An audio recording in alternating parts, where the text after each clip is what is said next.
Welcome to AFN Live. It's Sunday, and we're back. That's right, 310-876-8064. If you decide to join in on the conversation, topics, discussions, your thoughts, anything that we discussed today, please let us know. Today's show is packed. We've had a lot of news come out over the course of the last week. The NCAA made a historic vote over the course of the last week involving the college athletes that have made them millions, trillions over the course of since the organization was founded. We'll discuss a little bit about that later on in the show. Also, another spring league that has been grasping on to life, I guess, since 2001, pretty much forever. And they made a significant purchase. It's got some rumblings of possible 2020 season aspirations. We'll talk about that a little bit later on, and we'll dive in with the panel to figure out their thoughts as to whether or not it's actually legit. Huge news out of the Arena Indoor League, the AFL, the Arena Football League, that's been around for, 35? Is this what 35th championship was just this year? RJ, was it the 32nd?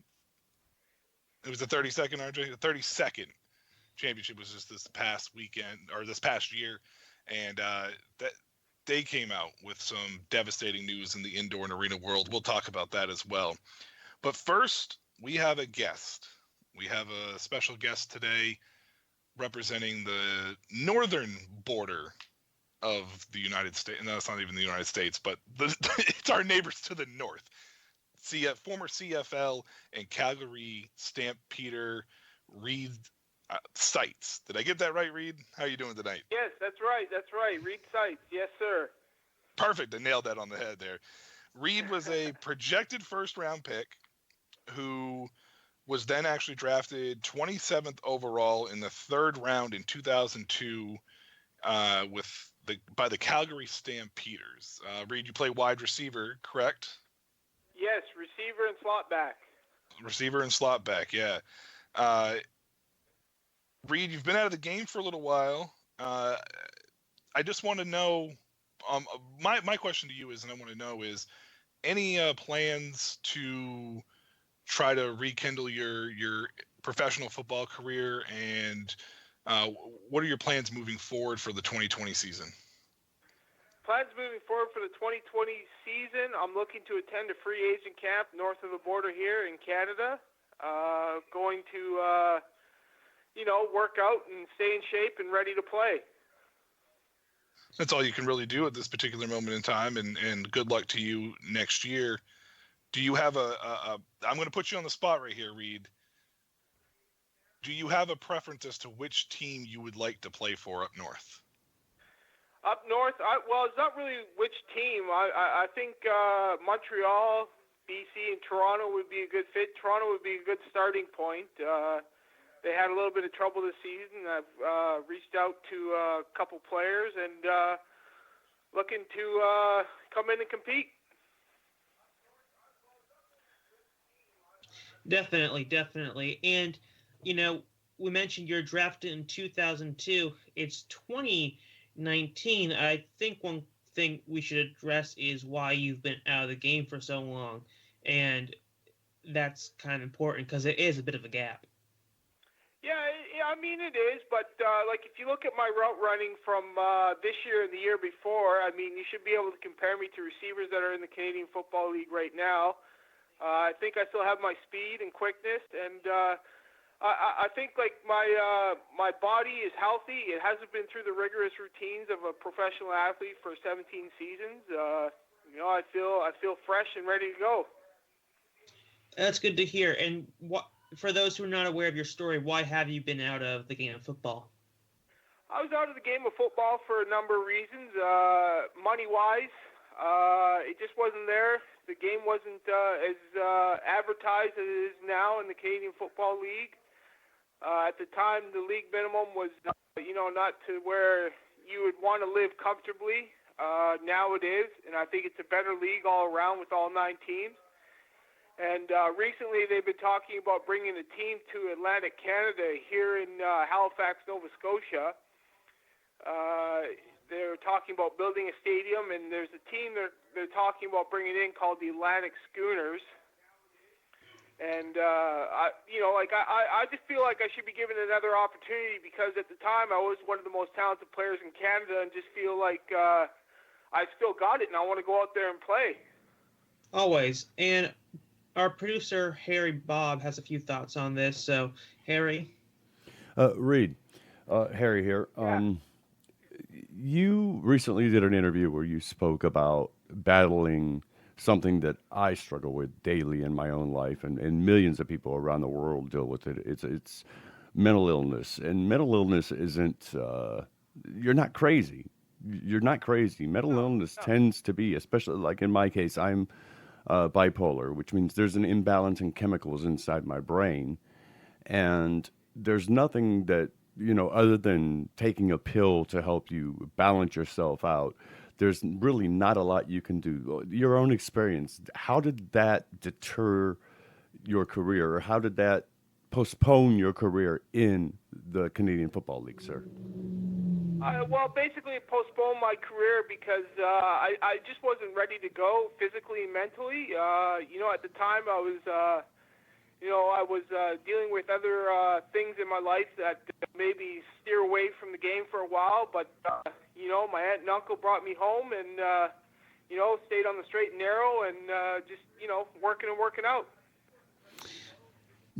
Reid, for me, I know one thing in particular I deal with is it's your self-esteem. It's something that no matter how much you achieve or how good the work you do is, you in your own head always feel that it's never enough. It's never good enough.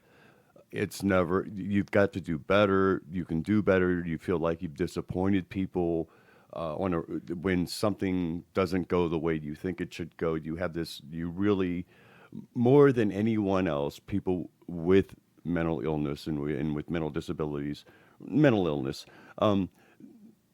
they suffer because they are their own worst enemy. You are your own worst enemy. In your case, was that part of the problem? I think it was part of the problem. I felt like I had the ability to play not only in the Canadian Football League, but the National Football League, being projected in the 4th to 7th round. When I first entered the Canadian Football League, I was drafted as a junior coming out of Northern Iowa. I spent 2 seasons in junior college. And, my sophomore year, when I was getting recruited by all kinds of schools, I had actually finished 3rd in the NJCAA in receptions per game. And, when I first entered the Canadian Football League, I had bigger aspirations for myself. And at the time, they were kind of like steering away from it because it was either make or break type deal. And, I'm just trying to take it day by day. And, for my own worst enemy, it's just that I had to take time away from the game to come back and play the game I love, right? Exactly. You mentioned your aunt and your uncle came and they helped you and they supported you. Can you tell the listeners how important it is for somebody to have faith in you and to understand what you're going through and that you're battling your own self 99% of the time? How important is it to have someone there for you that understands what you're going through on a day-to-day basis and can lead you down the right path, I would say? Well, I think it's very important to have family security, where you can reach out and speak with somebody about what you're dealing with on a daily basis and how they can help you achieve your goal, whatever goal you may have, whether that be working a job or, getting out in the community, speaking with youth, and, steering people in the right direction where, you don't want to end people in the wrong path, right?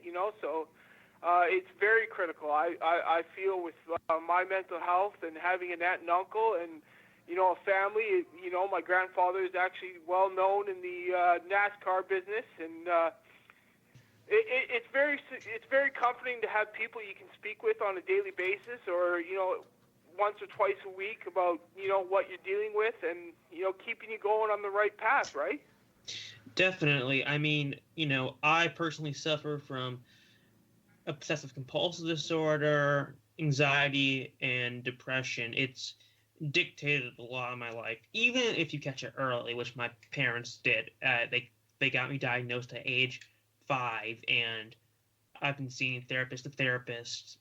I went to a therapeutic boarding school, and like you said, having somebody you can talk to is so important. Someone you trust, because a lot of people can say, I'm here to listen to you, but to have that connection and that trust in somebody means everything. And also, I was friends with somebody who paid the ultimate price of mental illness, as she ended up taking her life, and it's, the one.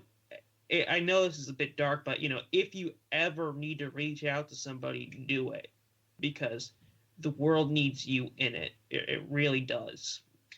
Right. Yeah, that's too bad. I feel like I had to take a step away from the game because because of my mental illness and dealing with daily struggles with addiction and substance abuse.